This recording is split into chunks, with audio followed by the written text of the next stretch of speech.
The moving choir. The air at the border crossing was a bitter metallic mix of cold and fear. Exhaustion clung to the thousands of people moving slowly from the shadows of one country into the dim, uncertain light of the next. Ole Datsenko, a bus driver who had volunteered for the evacuation runs, checked his rearview mirror for the 10th time. His bus was silent, save for the cough of a diesel engine and the occasional sharp, panicked sob quickly muffled by a mother's coat. Ole saw the faces. They were drawn, pale, and illuminated briefly by the perimeter floodlights, especially the children. Their eyes, wide and heavy with sleepless terror, reflected the dark field stretching away into the hostile night. He gripped the steering wheel, his knuckles white. This was not the joyous homecoming of a charter tour. This was carrying silent, precious cargo away from the shattering sound of war. He cleared the final checkpoint and merged onto the long, empty highway.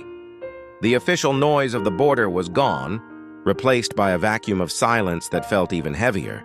That vacuum was too much. A young boy in the 4th row, perhaps 4 years old, began to whimper, then to cry, a thin, reedy sound that tore at the bus's fragile composure.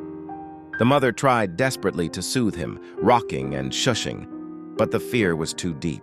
Ole knew the anxiety was contagious. He took a deep breath, and without hesitation his voice cut through the silence. It wasn't loud. It wasn't formal. It was Kolisova, the old Ukrainian lullaby his grandmother had sung to him, the same one he sang to his own son back home. Spi, ditinochka, kolikokolis. The boy stopped crying instantly. The other passengers, who had been stiff and hunched, shifted slightly. They didn't move much, but they listened. Ole kept his eyes fixed on the ribbon of asphalt ahead, singing steadily, injecting warmth into the icy fear. His voice was a baritone, slightly rough around the edges from years of shouting directions, but it was anchored by an unquestionable kindness. It was a father's voice. At the next staging post, Ole used the radio not to give his status, but to speak to the drivers waiting in the queue behind him. "Friends," he radioed, his voice tight, "if you have a voice, use it.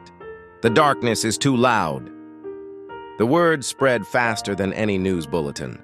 That night, and for every night that followed, the convoys of buses that rolled away from the Ukraine-Poland border moved in formation, not with flashing lights or sirens, but with a powerful, hushed harmony. Every driver, tired, worried, and far from home, had a melody to share.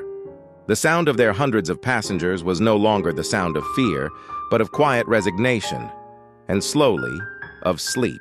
The rhythmic, engine-deep hum of the buses became the bass line for a moving choir of courage, weaving through the silent countryside. On Ole's 3rd run, a little girl with a ribbon in her braid watched him intently in the rearview mirror. When he paused between verses, she whispered loudly enough for the whole bus to hear, "Sir, are you a singer?" Ole stopped singing. He smiled a tired, true smile that reached his eyes. "No, my dear," he answered, the simple truth settling over the bus like a blanket. "I'm a father."